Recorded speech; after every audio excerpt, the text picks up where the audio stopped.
Anyway,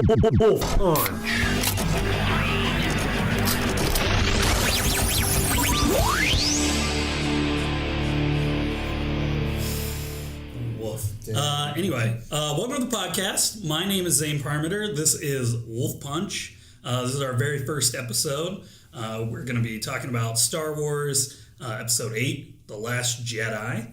I'm with Kyle Miller. You're going to call me Kylo from now. Sure, Kylo. Yeah, Kylo Miller, Dan Hinze. I really like the porks, guys. The porks are really good. Oh, yeah. Michael Kemp. I still think I should be called Kylo. I think this is... Well, it's not fair. How about Milo? I'll call you Milo.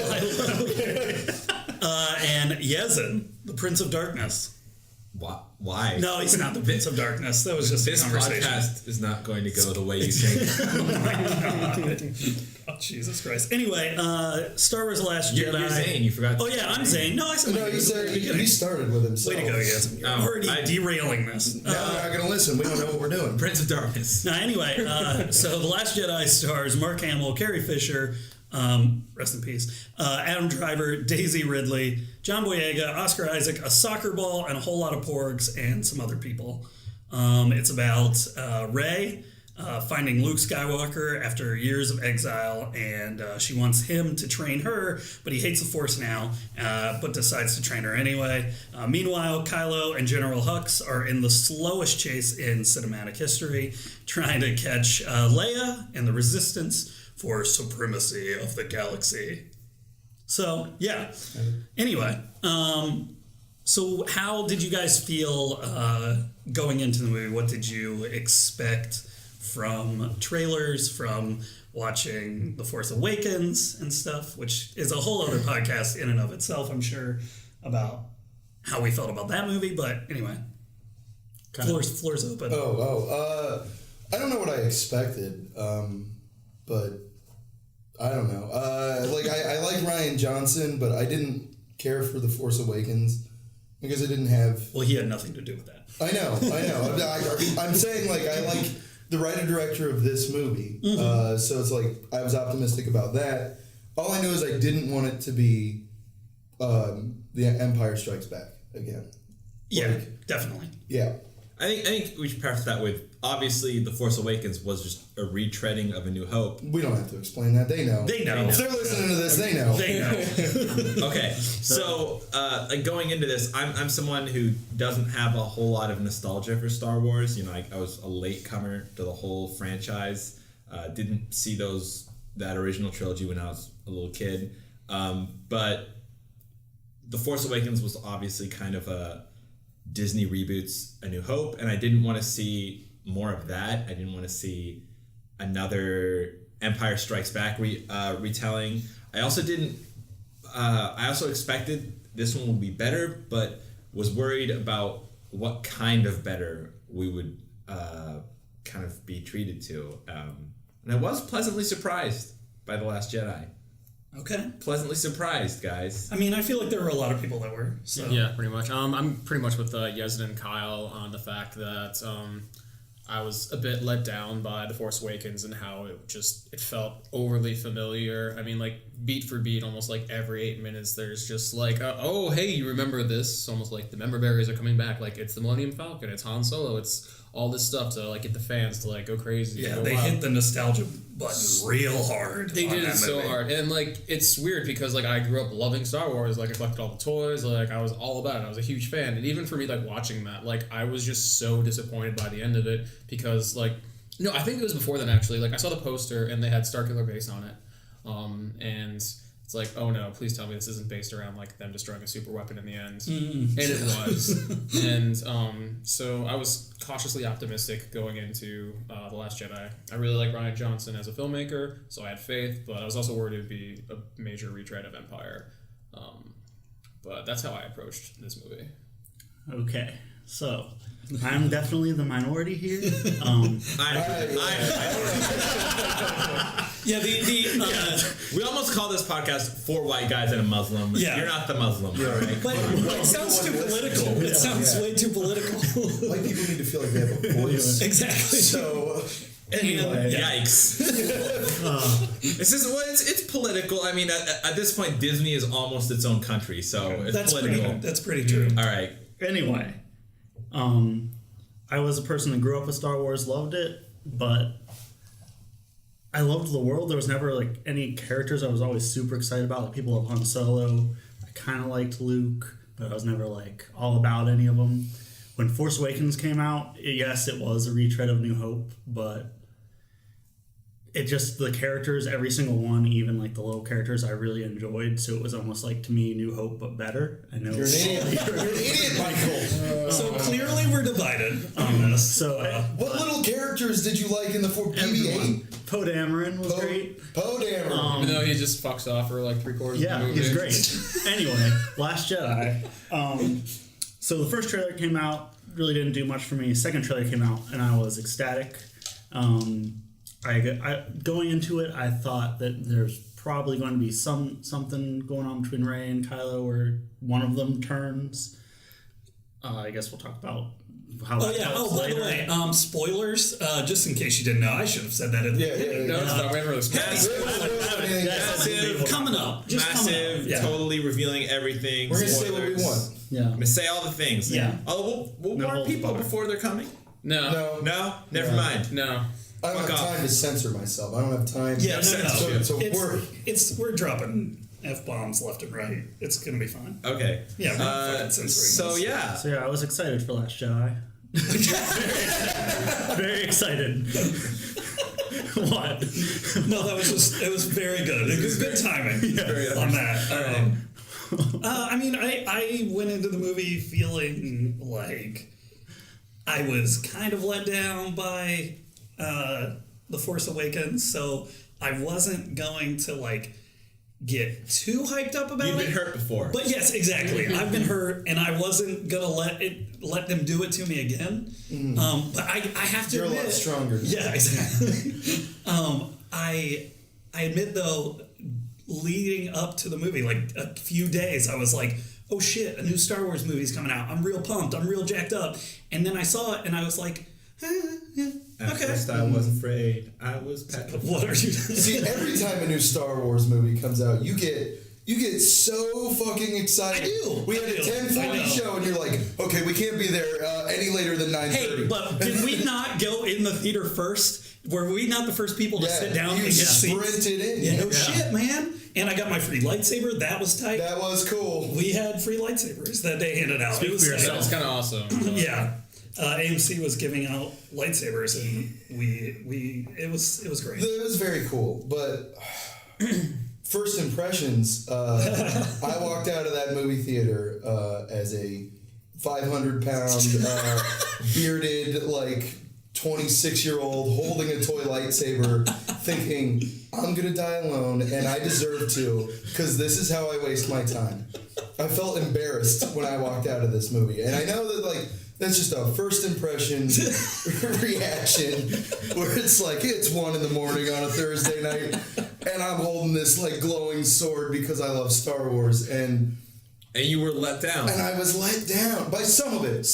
But that was my first impression. Like, and I was baffled to hear how much you all loved it. You said that like parts of this movie like hardcore reminded you of the prequels. Yes. So that's like it's a sin against itself. Like, this movie's a roller coaster because there are parts of it that I just absolutely love, whereas like I'm like, oh fuck, what's going on? This is so good. And then some of it where I'm like, man, I wish that this lightsaber was real, because you'd slice your head off. Yeah. That's that he was making that motion for all the viewers at home. Talk with my hands. That motion is a slashing motion at the throat. I still can't see Zayne. That's true. I didn't say anything. We're visual people. Guys, we're a podcast. But yeah, I think definitely it's not so much that. I think you're definitely the most let down, Kyle. Yeah. But at the same time, you're not alone. You feel alone, but there's a lot of fanboy rage on the internet for this movie. You have a lot of 43% of everyone that posted on Rotten Tomatoes agreeing with you. See, now that just makes me feel worse about myself. I don't want to meet these people. I don't want to talk to them. But why is everybody enraged right now? Why do people have such a terrible reaction to this, but they didn't to A New Hope? I think what's 2? interesting is why are the critics and the fans So so divided. divided on this one? And I know that there's a spectrum of things to criticize about the movie. They're not all the same kind of things, but it seems like a lot of fanboy rage seems to stem from how the movie resolves certain hanging plot threads from The Force Awakens, Rey's parents, Snoke. Yeah, all that stuff I wound up loving. Yeah, I love See, it's that. like that's why I feel like You should a lot of like common fanboy rage isn't what I didn't. You like feel bad for being associated with the people who share your feelings. Yeah. Yeah. I always hate the people that like what I like and hate what I hate. Maybe the person you really hate is White Power Bill. I hate my father. Sick ref. But yeah, I think kind of inversely to you, I came in with pretty non-expectations and came out feeling pretty good. I think the movie made things work that I did not expect them to make work. Yoda shows up. If someone had told me Yoda was going to show up, I would have thought, "Oh shit, that's gonna be bad." But Yoda was involved in one of the better scenes. That was a good scene. And he looked great. Yeah. He was a puppet again. If someone had told me they were going to introduce a new character to be a love interest for Finn, I would have been like, "Oh god, can you work with it once you have?" She worked. Rose, the new I don't know, she's a mechanic or Some kind of. She's a technician on the bomber. A low-level resistance technician. Actually worked. Well acted.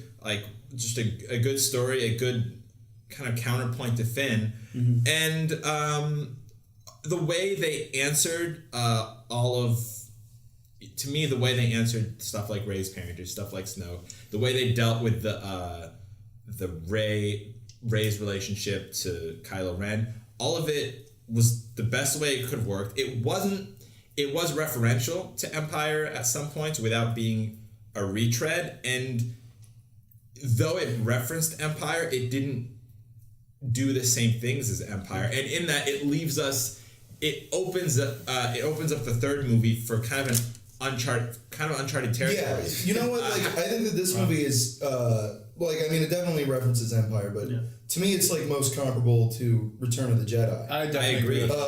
Even just tonally, Return of the Jedi is my least favorite of the original trilogy because I think it has some of the best moments of that trilogy, and then some of the worst, and then parts where I'm just bored. And that's pretty much how I felt about this movie, except the parts that I didn't like, I really didn't like at all. Oh no, I know. So it's. Well, give me an example of something that you didn't like. What was the... Well, that was different than the fanboy rage. Okay. I don't know as if it's necessarily different from the fanboy rage, because I haven't been reading what people have been saying on the internet. Sure. But I know, I really liked all of the Jedi stuff. What I didn't like was I had big problems with all of the side characters and their stories. I hated Space Vegas. I hated all the goofy little cutesy critters being crammed into the screen. Oh yeah. I hate that BB-8 can do anything. Why didn't you just send the droid? Soccer ball. He can fucking pilot shit, knock out guards, steal stuff, talk in beeps. Why do you he's more useful than your other characters? That's it's true. annoying. It reminds me of R2-D2 destroying I don't know, droids on that ship. Oh, that's right. Or flying around in the prequels. Oh, yeah. Which one? Revenge of the Sith. Revenge of the Sith. Yeah, where he's beating up those droids. Yeah, and he catches them on fire. Yeah. Yeah. Fuck that part. Yeah. I don't know.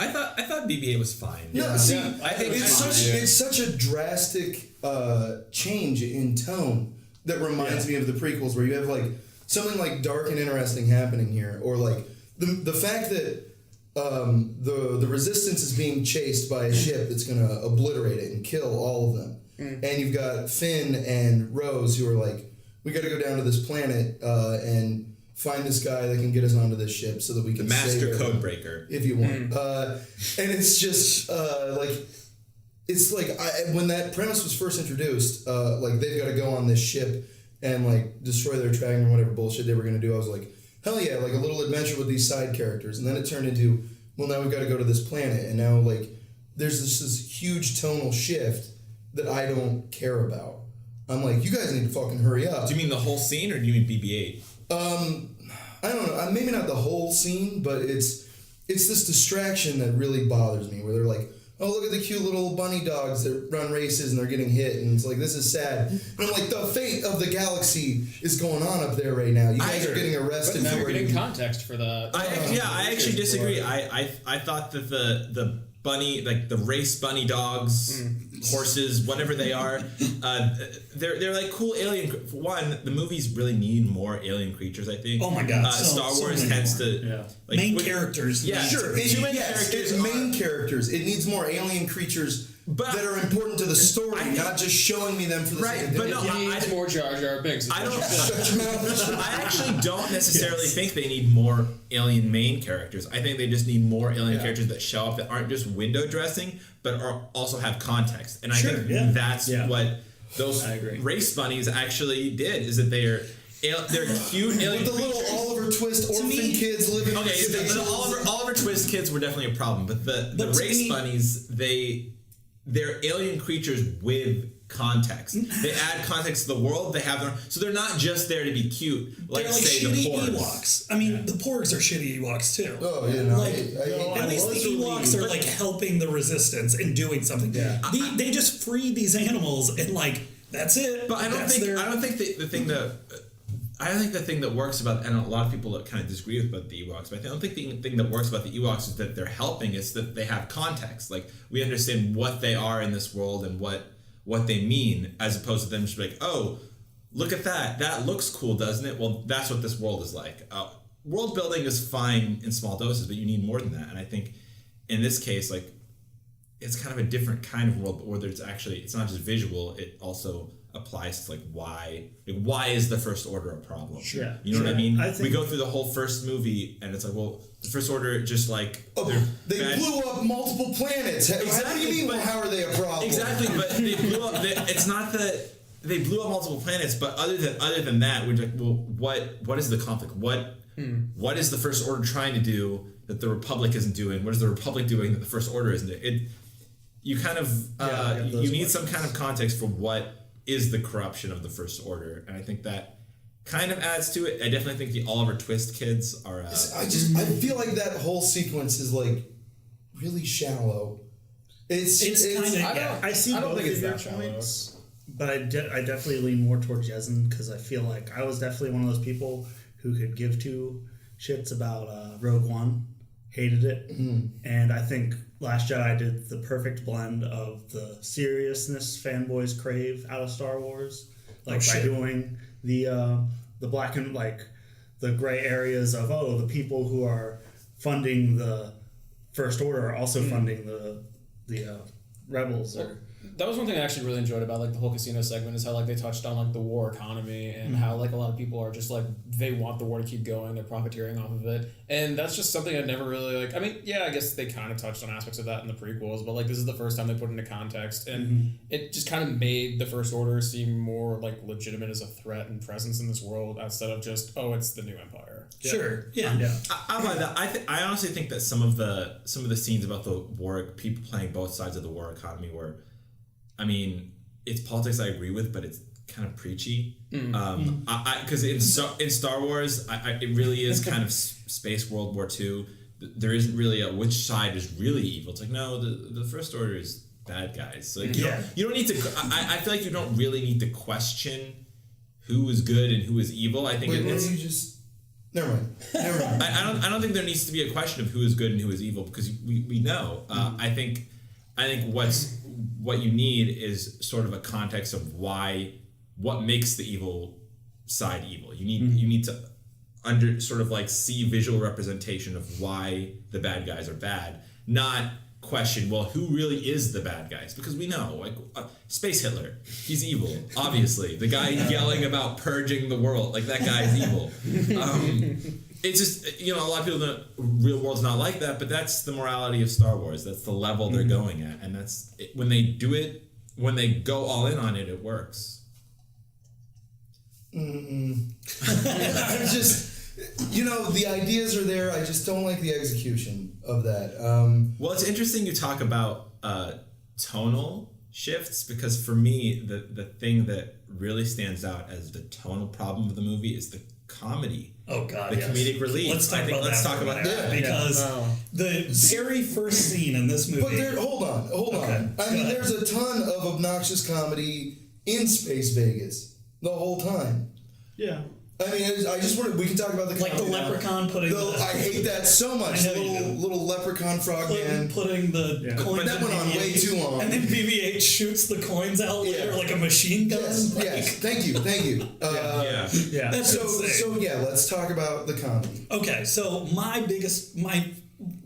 as soon as the movie started, and Oscar Isaac pulls up in his spaceship, and he is telling BB-8 to good beeps, or whatever, and he's trying to distract General Hux. That scene feels straight out of a SNL skit. What was the one? Matt the Radio Technician. Yes. Love it. Undercover Bosses. Yeah. Yes, exactly, that one. Tyler has an 8-pack. Yeah. So He's shredded. So it just felt too much like that, and the comedy. I think the way that I was talking about it earlier was there's comedy in the original trilogy, and one of the scenes that this is comparable to is in A New Hope, where Han is stalling for time after they're after they shoot up everybody in the room and they're trying to rescue Leia. He's distracting them by using examples in the world, we have a reactor leak on Sector 7, it's fine, we're fine, how are you? And that's funny because you can sense the distraughtness or whatever in his voice of I'm just making this up on the fly, I'm fucking around, and that's funny. That's good comedy that works. Him asking, how are you? Yes, exactly. That's hilarious. But this version of comedy is very 2017-esque comedy of he was just fucking with Hux. Yeah, he was distracting, trolling him at that point. It's a direct wink to the audience. It really is, yeah. And it's Marvel movie. And exactly. And it doesn't I don't know if I go that far, but it doesn't fit this film or this genre or this saga or whatever you want to say. It just feels out of the world and breaking the fourth wall too much. One bit you and I were talking about. Kyle and Yezen. Yes, sorry. Again, I'm a visual man. I was pointing. One thing that me and Yezen were talking about last night was the lightsaber chuck. Again, I did a visual bit when he throws the lightsaber over his shoulder at the beginning of the movie. And that's just a laugh for the audience, where it's oh, you expect this big dramatic thing, so we're going to do a joke, which has become really, really typical with Disney movies especially. Sure, yeah. And we were talking about if you had watched that, if you watched that right after the end of The Force Awakens, that isn't funny. No. Because Rey just lost this old man that she's finding a father in. Her friend got his spine ripped open, and she's got this destiny calling her, and she doesn't know what to do. And she's coming to someone for guidance, and her face, she's almost crying. She's got a really emotive face. And then he just does that, and it's I drove all this fucking way. Over his shoulder. Yeah, he just tosses it over his shoulder, and he'd be I fucking drove all this way with a giant bear that yawns to talk. And you're gonna be gurgling mouthwash the whole time. And to barely play devil's advocate, I think what they were trying to go for was that, Luke, he's kind of he's out on the Jedi and the Force, and that's symbolic of him he's tossing away the old Jedi techniques and old Jedi order and all of that. But don't do that as a joke. Yeah. You have to tonally connect this moment to that moment we saw 2 years ago. Yeah. That it was the emotional. I mean, it takes balls to kind of end a movie like that on such kind of a cliffhanger. Yeah. Of without Luke saying anything, without Rey saying anything, Rey going up to Luke in space Ireland, and that beautiful score, and then handing him and that stupid helicopter shot. Okay, we don't have time for the helicopter shot, and handing him his old lightsaber, and it's teach me, and that's kind of that was a powerful moment. And then they kind of decide, oh well, wouldn't it be funny if he just tosses it over his shoulder, subvert everyone's expectations. And it's like there's a time and place for subversion, but sometimes you actually have to respect the drama of a moment. Mm-hmm. And to me, this kind of feels like Disney.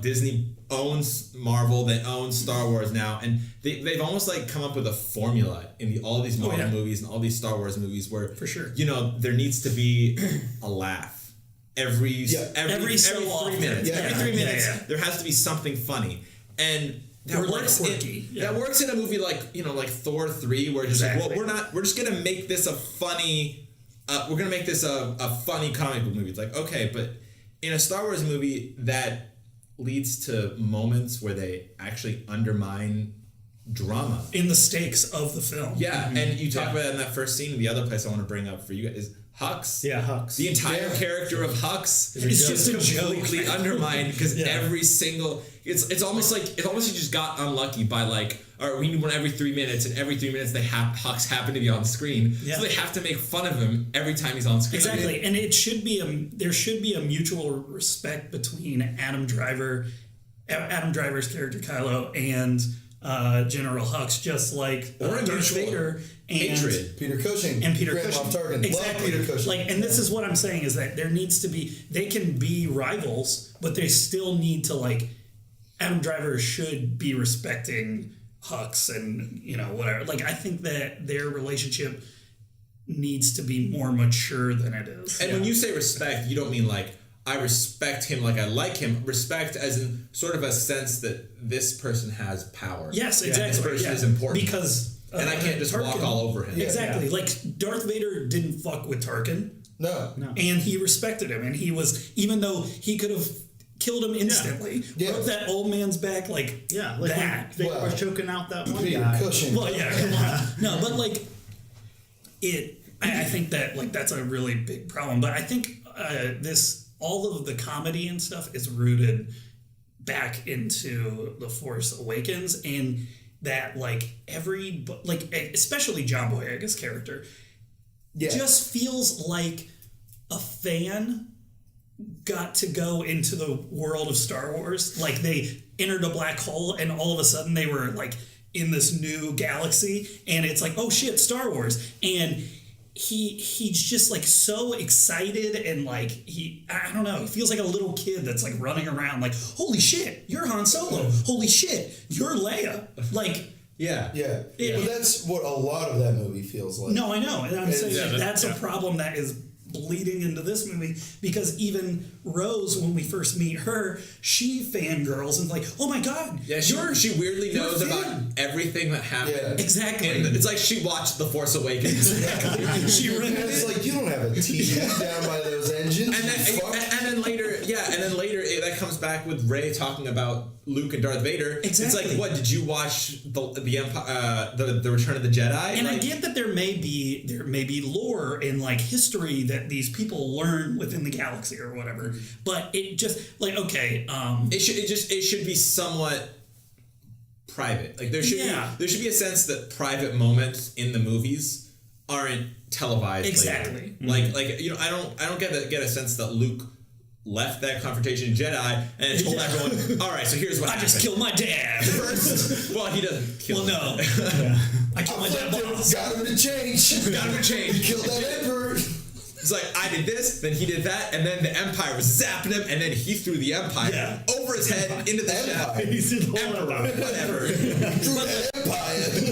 But like, why does Luke sound? I don't know. Luke's Italian now. Hey Leia, how you doing? You're my sister. Want to make out? What are these fucking teddy bears over here? No, I just think that like that's a really big problem. Is they feel, not the movies as a whole feel like fan films, I guess, but like the way that these characters are kind of being written, it feels like a fan is putting their own like emotions of like, oh yeah, like Han Solo, like, you're a badass. I remember because I heard all these stories, and like I watched A New Hope. I watched, like, and it just, that's kind of where I think the problem is. Yeah. Definitely for me personally, I'm someone who enjoyed the movie a lot. if I have to zero in on like what is the flaw, to me it's the comedy. It's that sort of constant undermining of dramatic tension with moments of levity. It's almost like they don't respect their audience enough to think that the audience can handle a few minutes of just serious. Yeah, well, they can handle a few minutes of just taking things seriously. In the first third, I was trying to figure out. I really want to see it again because there was the first third. I was like, I was on the fence about how I felt about it, and then there was a really good moment that happened, and then followed by what was the really good moment? I don't remember. This is driving me nuts. And then a great joke that Kyle I remember was dying at. Okay, it's the one with the Luke hitting her on the wrist with a piece of grass. I feel like it was sooner than that, but maybe it was that one. Oh yeah, that was my favorite joke in the movie. That was the best joke in the movie. Let's preface this and say like there are good jokes in the movie. Yeah. That work. Yeah. But there are some that just break the fourth wall so hard. Yeah. Starting from that moment on, I was fine with the jokes. Yeah. There was a few that didn't land, but that first third there were some really bad jokes. Yeah, I definitely think that moment where Luke is, Rey is meditating and he tells her to reach out, and she reaches out literally reaches out. And he like touches her hand with a piece of grass. She says, "Oh, I feel something," and he's like, "Is that the Force?" And it's like, "Yes, that's the Force." Yeah. And it's just so funny. It's a really good. It's funny. it feels spontaneous. It almost feels like. I mean, obviously it wasn't, but it feels so spontaneous that it feels ad-lib. Sure, yeah. Improv. Yeah, because it's just so real to that moment. Yeah. Sure, yeah. Right. So there is could have like, done that. it's not that I want it's not that I want like a dour movie without any levity. Exactly. Just don't make Hux a joke. Yeah. Don't make Kylo Ren breaks- too much of a joke because he's already begging to be one with the emo Kylo Ren. He's the best. Okay, I don't want to hear I it. feel like Hux is already just a joke as a character himself, though. Like, they should have written him differently from the beginning. Like, Yeah. especially in The Force Awakens, they treated him seriously, but, like, just go back and rewatch that speech again. It's a fucking Oh yeah, no, it's hilarious. He's screaming. Well, yeah, he looks like he's mentioned about to before. cry. It's like, literally, like, his direction for that scene was like, all right, be Hitler, but go bigger. Yeah. And, like, that's just him yelling. And he was like, I always wanted Actually. I mean, the actor is good. I just think No, I love the actor. he's too like, young. terrific He's next too young Machina. to be that Yeah, guy. they definitely Yeah. should have gotten the fact that like older. this is his First Order army, Yeah. and it's like children taken from birth. It's like you're like the same age. Exactly, yeah. Yeah. He grew The up actor's with them. 34. Yeah. Yeah. If he were 10 years older, he would be too young. Yeah. Yeah, I mean, he already did make sense in the context of the film itself. So when they just blatantly treated him as like such a freaking joke at the start of the movie, I kind of went with it. I had no issue with it. I thought it was fun. I totally get where you guys are coming from as far as like your complaints with it, but I love that. And I love the subversions of expectations when Luke just throws the lightsaber over like his back. A lot of people were like, "That's so disrespectful. You never would have done that to Obi-Wan's lightsaber." Like they ended on that huge. That wasn't beat. Obi-Wan. Yeah, it was Vader's, wasn't it? It was Yeah. the blue one though. Yeah. It was Anakin. Anakin. You can tell by the handle. See, Okay. Oh my god. God damn it. I don't have a very interesting life. Okay. Okay. My bad. But no, I liked that. Like, that's one of the things that like I liked most about this film, which we haven't even gotten into yet, was the subversions of expectations that were set up by The Force Awakens. That this movie just kind of literally threw out the window, and for me, that was like the biggest symbolic moment of throwing that out the window. Because I was just like, whoa, like I laughed because like they really just did that. Well, they also did a lot of that in the movie. Let's talk about that because we're talking about villains, and I'm of the opinion that you need your villains to be threatening. Like you can't have your villains be like Dumb and Dumber. Yeah, your villains can't have like a Dumb and Dumber vibe to them. But well, I mean, let's talk about Snoke because that when it comes to subversion, like good subversions of expectations, Yeah. I think we're all on the same page. Best part of the fucking movie. Well, I mean, just so that people know what we're talking about. Obviously, you do. Spoilers. Huge. Yeah. In the big kind of one of the big climactic scenes of the movie, Rey comes to confront Kylo Ren, thinking of a heel turn, and then he takes her to Snoke because it was all a trap. Snoke reveals that it was all a trap he set up, and he kind of comes off as this super powerful, unstoppable Emperor character who's able to lift Rey with the Force and fling her around. He tells Kylo Ren to... Yikes. Keep going. He tells Kylo Ren to strike her down, kill her to complete his training, and then Kylo Ren, Luke's lightsaber is sitting there next to Snoke because he had taken it, and Kylo Ren sort of makes it turns it, and he turns it on, and he slices Snoke in half, and then he's dead. And can I say, I love how they handled, like, well, Snoke would have known that he was doing that, but I love, like, he was doing the same thing with his lightsaber, essentially. Like, like, the directions for what he was supposed to do was the same for what him turning that lightsaber. He masked his intent until the last second, which I love that. It's a nice touch for super nerds who want to get that nitpicky. Yeah, about sure. Why are you looking at me when you say that? Well, and that's, I think, where a lot of fanboy rage is coming from is that, like, they killed off, like, the big bad midway through this movie. An astonishingly boring character. A waste of Andy Serkis's time. Exactly. Like, no, from The Force Awakens, he's just a proxy for the Emperor. Like, they just want to establish that there's this all super powerful, not Sith, because we're not calling him Sith in this movie. For some, evil Force user, that's to be reckoned with and is pulling the strings, and, it just hints at it. It's like, oh, we're going to find all about this in the next movie. And then, like, that's why I was so excited in that scene where, like, Kylo was, like, slowly turning the lights. It was like, they're not going to do that. Yeah. Like, no. And then he did it. And I could have cheered. Yeah. Yeah. I was so happy. I think I actually did cheer. Oh, my goodness. I mean, it was a big scene, and it was like a big shock because nobody thought that was going to happen. Yeah, I know that he was going to discover it at the last second. Sure. Again, I thought it might wound him. Yeah. But then I thought they would come back together or something. Darth Maul, he was in half. Yeah. I thought it was going to wound him, and then Kylo Ren would have to join Rey. I thought it was going to be that, where then they ran away together to back to the Resistance. But I think doing away with Snoke and making Kylo Ren the actual villain is honestly one of the smartest movies in any of these, or moves in any of these, like, Disney, Marvel movies, because all of their villains are always so bad, and here they take an interesting character now. They take one of their most interesting, conflicted characters, kind of like the bad guy for the new. Kind of this new subversion on Vader, where he's like really, really unsure of himself, and then have him do what Vader actually never did, which is ascend to the throne, basically. And now we have an antagonist who has a relationship not only to Luke and Leia, but who has like a connection and borderline romance with our protagonist. And it's a really powerful dynamic, and that's ultimately, like, aside from a lot of negative, a lot of complaints I have of the movie, ultimately that's one of the reasons why I come out with the movie being positive, is that they set up, is that they answered the Snoke question so well by, he doesn't matter, fuck off, and then setting up this really good tension for the third movie that actually played really, really well in this movie too.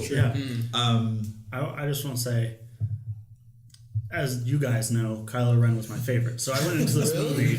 Wait, you liked Kylo Ren? I love Kylo Ren. So I just want to walk you through my feelings during this part, real quick.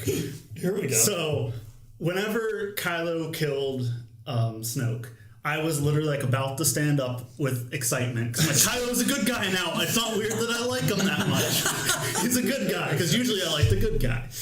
That's true. So this was a change for me. I just really liked Kylo Ren. So I'm like all excited. And then whenever he goes back to, like, he reveals that he's actually like, no, Rey, join me and we'll rule. I'm like, this is not what I expected, which is great.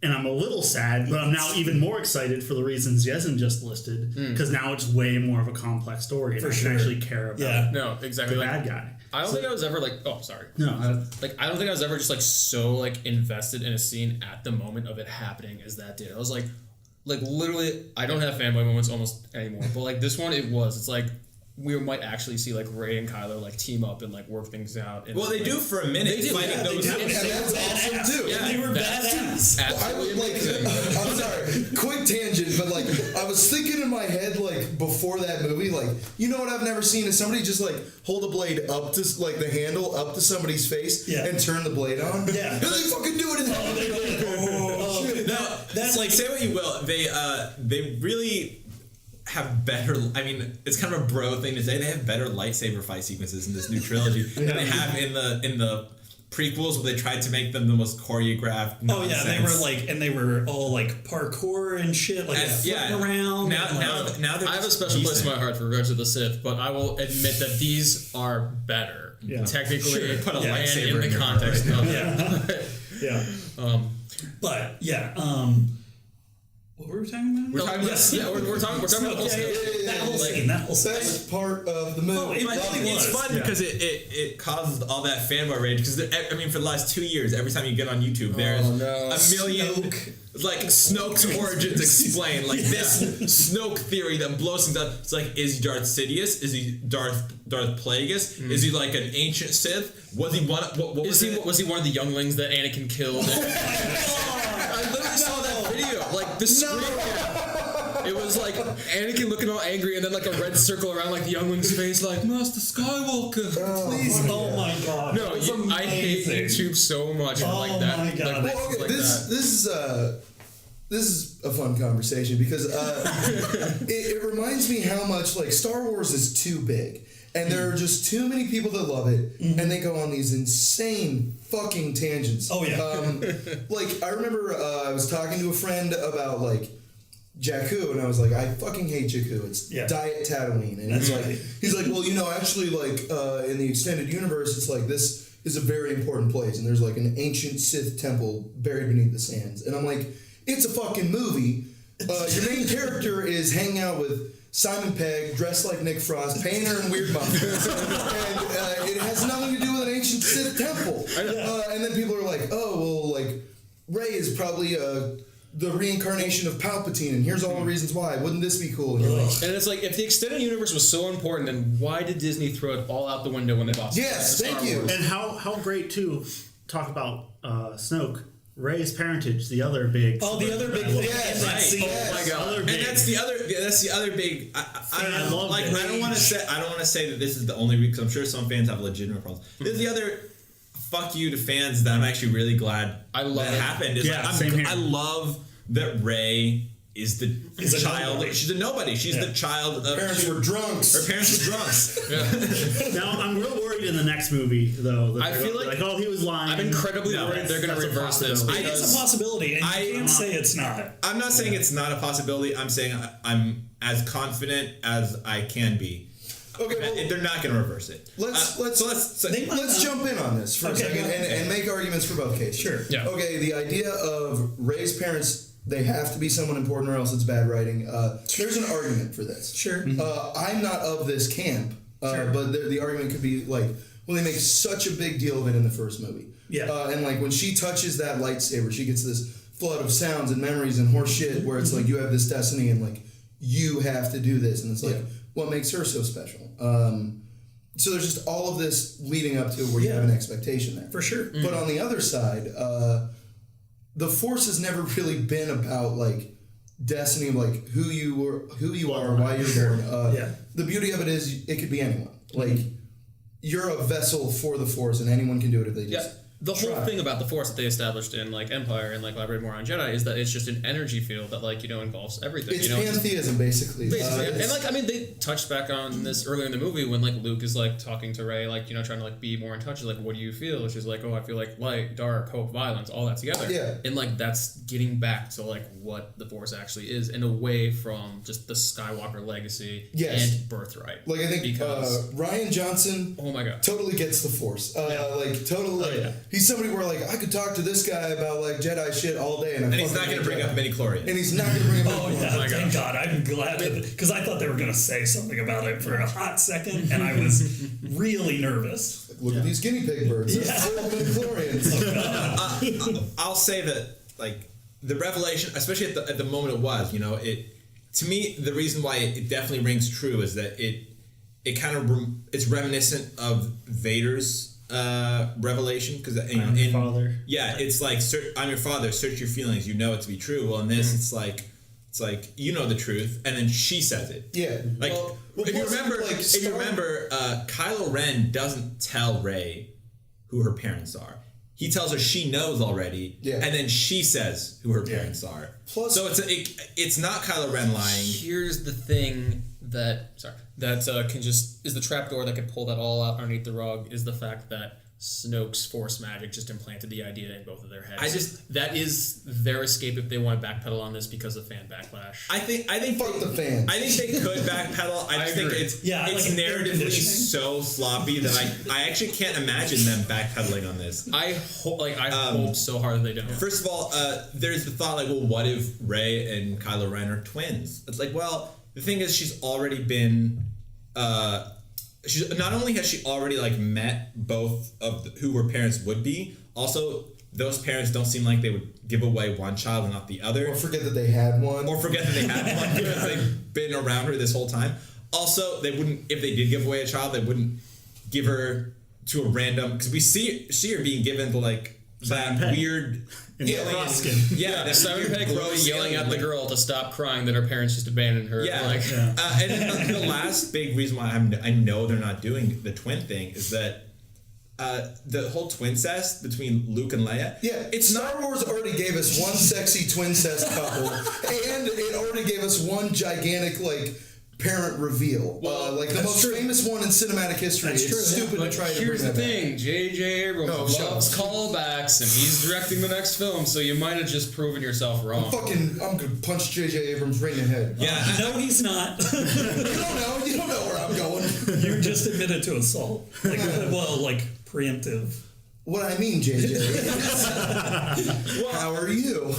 well, I just don't think that Disney has it in them to do the whole twincest thing. I think that's something that was No, they're gonna puss out. Honestly, I'm not sure. I'm not sure if George Lucas knew when he was writing A New Hope. Yeah. Luke and Leia were Yeah. going to be twins, but it's definitely something that feels like he changed his mind on what the romance was gonna be. Sure, and then after that, it's just, after that they just went with it. So it's like, oh, that quiz never really, like, they don't always talk about it. It's just like kind of a weird moment in cinematic history where everyone talks about like, ew, Luke kissed his sister. Yeah. But I don't think they're gonna, now that they've done the weird sexual undertone between Rey and Kylo Ren, I know, and I don't think they would ever go back to them being twins. Honestly, if there was gonna be a parentage reveal for Rey, the only one that could have worked was her being Luke's daughter. That was the only one that could have worked, because then you could have her with her father for the duration of that movie. Well, and they kill that right out the gate because he says, like, who are you? Yeah, And, like, repeatedly to her. So she is who she is. Yeah. But I think that I agree that not just because it's truer to what the Force is, but it's also just a better message. Yeah. The idea that, like, It the idea that who's special? Well, anyone can be special. Especially Even from like Oliver Disney Twist with his marketing. broom. Yeah, Like, Exactly. like that's a better message for Disney. Like, yeah, monetarily. it's a better message for anyone, honestly, than to be like, well, there's some bloodlines are better than other bloodlines. It gets what away, the fuck? Yeah, it gets away from one of the most like cliched like ideas in all of like fantasy and sci-fi is like the birthright. It's because like my parents gave me this power, I was born with it, that like I'm just a normal guy, but then I'm gonna have this awesome power come in, and then I'm gonna be special because of it. It adds more escapism. Yeah, it just a better, but like that's another like fuck you to fans. That, like all the fans are like, well, is she a Palpatine? Well, and then it's like, well, what Do you hear yourself? Is she a Palpatine? Are you a moron? Go outside. But the thing is, like, what if she was a Palpatine? What would that add to the story? It's like, oh yeah, your grandfather, he was like a really evil Sith Lord, so you're prone to be evil because of that. No. What kind of a storyline is that? Yeah. You're prone to be evil because this person was evil. You're prone to be good because this person was good. It's about as dumb as like having a guy pray to Darth Vader's helmet, like, oh, I keep feeling like I should do good shit. Help me not feel that way. That's You dumb leave as Kylo shit. alone. That's like the dumbest part no, he's the best. of that movie. He does no wrong. I mean, that's basically a kid with a LeBron poster in his wall, just being like, I can't wait to be a great NBA player. Like, Yeah, right. Just Great. except instead of a ball, he has a lightsaber, and instead of a hoop, he has Han Solo's back. So, Too soon. getting back on topic. Yeah. That was on topic, all right? It was. Again, like those two, like, fuck yous to fanboys were honestly some of the best decisions in the movie, and now they open up the story. Now we have a relationship between Rey and Kylo Ren that isn't familial. It's weirdly romantic and almost like sexual. Yeah. But now he's the big bad. He's the big villain, and she's the hero. And so that's giving us kind of a really dramatic. In that last shot, not last shot, but one of the last shots, they're connected one more time. And she sees him and he sees her, and then she closes the door, and you have to wonder, what does that mean? Is she gonna stop trying to turn him? Or does she just not want to fly in space with an open door? Good point. Hey, it wasn't a problem for Leia, so. You're right. Worst part of the fucking movie. Let's talk about that because that was just. It wasn't bad. I was Shut up! I Shut was your glad to mouth! see her use the Force for once. Sure. Shit. Then she should have stopped the goddamn fucking bullets from blasting the fucking. Very true. That's not how the Force works. Kylo Ren stopped bullets. Okay. Yeah, but he has Force training. Okay, let's preface this with what we're talking about. All right, so there is the scene where an explosion happens and Leia is flung out into space, and then she goes all Lazarus. Anyone? Wow. Never give me shit for my jokes again. Guys, it's good. It's good. We'll add the laughs in post, don't worry. All right, so and she's suddenly floating out in space. She opens her eyes and realizes, oh wait, I'm dying, but I can use the Force. And then she, kind of like a weird angelic person, kind of like uses the Force and flies back into the Well, here's ship. the thing. Here's what killed me. She flies back into the gigantic gaping hole and like knocks on the door. knocks on the door. And when they open the door, they would all get sucked out and die. There was no door in between. Thanks, Leia. They all would have died right there. So what the fuck happened? She could just write that differently. So the thing is, she bangs her head and is knocked out. Exactly. So apparently, what that was is someone working on the movie was like, well, shouldn't Leia also know how to use the Force because her and Luke are twins? And also, they wanted to do, or maybe they kind of wanted to do a tribute to Carrie Fisher. I'm not sure which it was, but I don't think it was a tribute. Yeah, I don't think she so was either. in I the really scene, don't so see she wasn't dead. Yeah. right. I guess. So I guess like someone's like, well, shouldn't Leia also be? But again, that gets back to the whole bloodline versus like the Force should be about learning to use it, not just having the And now, bloodline. granted, some people are more Force sensitive than others. Yes. Sure, But I mean, Yoda did say there is another. bullshit. I don't know. It's dumb. It's just dumb. Oh, It's goofy, and looks Leia bad. is fine as the general of the Resistance. She doesn't need to also be able to use the Force to get herself out of space to have value as a character. Yeah, see, like that's one of the differences between like Luke and Leia versus Han in like all of these new Star Wars movies. Is Luke and Leia both feel like the same characters, but a little different. Like they're where they would be at this time. Sure. So it's like they're familiar, but they're very different, and they've advanced. With Han Solo, they just tried to make him the same guy.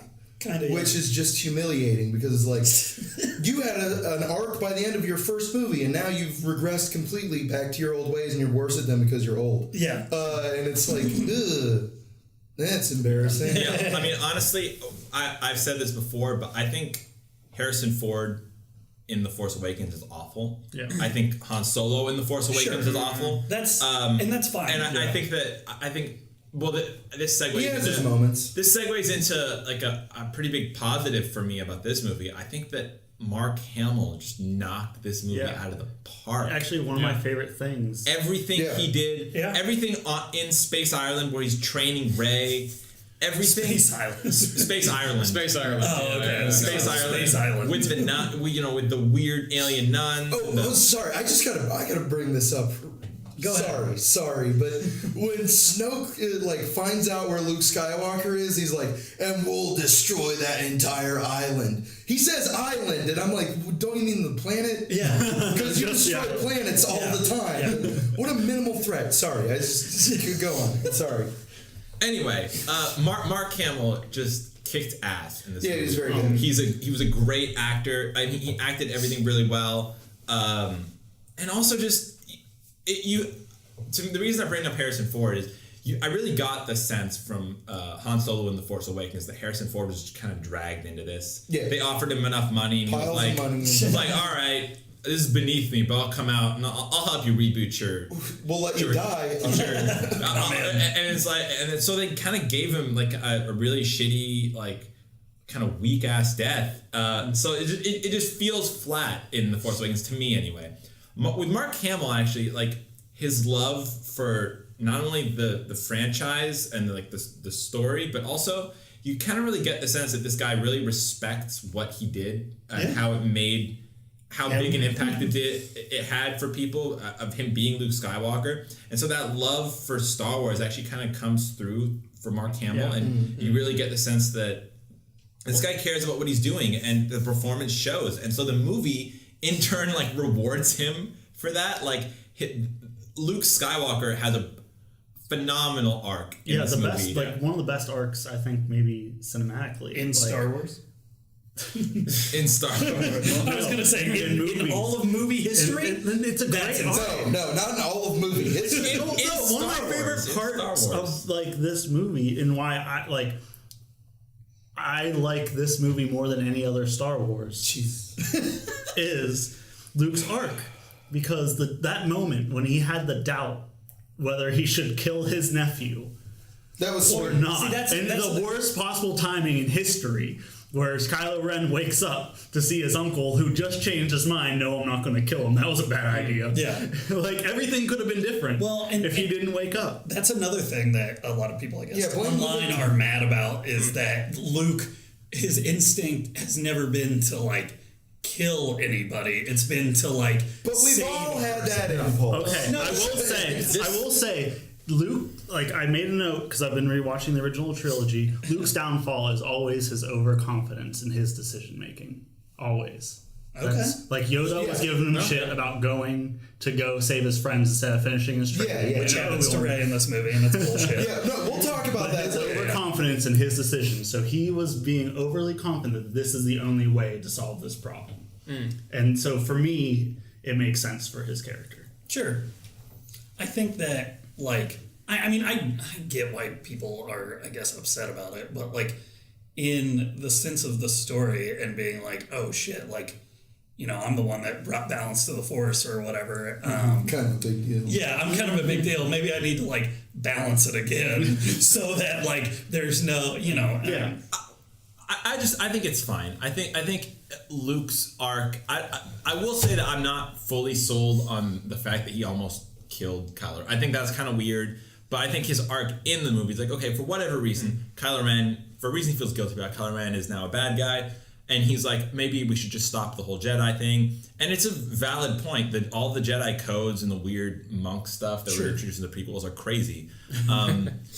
But just sort of the way he trained, the way he explains the Force while he's training Rey, his relationship with Rey kind of really works. Yeah. And then his scene where he's about to burn down the sacred Jedi tree stump or whatever it is, and then Yoda shows up, and then he has that conversation with Yoda where he's been the master this whole time. Once he kind of becomes the student again real quick. Yeah. And Yoda is there telling him, to look at, not so far at what's in front of him. And then that last scene where he shows up when the resistance is kind of trapped in the mine, and he shows up, and then he is blasted by all the bullets, and then he just comes out, and for a moment I think they jumped the shark by making Luke invincible. Sure, yeah. But then, and then he fights Kylo Ren, and he's just dodging everything, and they have kind of a pretty cool fight. And Mark Hamill again hits it out of the park. Adam Driver hits it out of the park. Everything's great, and then you get this. Honestly, I don't use the term brilliant lightly, but it's honestly a brilliant twist. And twists are sometimes cheap, but this is just a great twist where Luke, he was a Force ghost during his entire fight, and that's the reason why he survived all those bullets. And that's why the reason why Kylo Ren slashed right through him and it didn't affect anything. He's not really there. It was all a stall. He's basically a hologram. And that's why they showed Kylo Ren's red footprints and not Luke's. Yeah. Yeah. And also, I didn't even catch that the first time. His green lightsaber, or blue lightsaber. Yeah, no, I caught that right away. His hair was cut. It was darker also, if you notice. Yes. Yeah. He had a, But he could have just stopped at the barber. Sure, yeah. He was I better clean up. I'm going to see my sister again. It kind of solves everything. And then you see Luke, he's actually out still on the island, and he's kind of meditating, and then he uses up all of his energy to project that Force ghost that far away. And then he has a heart attack. And then he stares out at the two suns setting just like he did in A New Hope. Yeah. Was that was he seeing that? Was that just like, what were there actually two suns on that? I don't know. Planet, because I thought that was like what he was visioning. Like he was seeing that, and I think He it was seeing double from the strange. I don't know. I think it works either way. And as someone Oh, it who does. doesn't even just have a ton asking. of Star Wars nostalgia, that actually really got to me. It was it was a beautiful send off for Luke Skywalker. It was a nice shot too. And it looked really good. I mean, honestly, the shot where Luke Skywalker like stands, the hologram stands in front of that entire Oh my army. God. That was great too. That was beautiful. All the cinematography around Luke Skywalker there at the end is great, and that shot was so good. I thought they were going to end the movie on that. Yeah, because the movie's which fucking long. still would have really like worked. If Oh, it that ended definitely. Right there, That would have been sick. Yeah. Honestly, the movie is long. Too long. Yeah. Oh, too long. Then that's something I'm Takes surprised we forever to haven't- do any fucking goddamn thing. Yeah. I'm surprised we haven't talked about that. Like, I don't think it's too long. I think it takes more time with the plot lines that I really didn't care as much about, like the gambling scene and stuff. I feel like they could have cut that shorter and done more with Rey and Kylo Ren and Luke's training. Like, it took time. Like, the littler plot lines I didn't care about took time away from the bigger stuff. So yeah, speaking of too long, I think this podcast has run a little long. We're over an hour right now, and we still have a lot to talk about. A It's whole long lot to movie. talk about. Yes. It's a big Why all movie. the side characters blow? Why we got We got the kamikaze the part to talk kamikaze about. part? How great Poe's arc is and all All this. right. We're going to talk about 50 Shades of Rey, everything. yeah. We're going to talk side characters, 50 Shades of Rey. Steamy sexual tension of Star Wars. Oh my God. Yeah, and just kind of, and then close out talking about the Other we shit. all- other stuff. Yeah, anyway. All right. So, yeah, WolfPunch out. Is that how we're going to We don't have an exit. We don't have an exit strategy. Yeah. WolfPunch.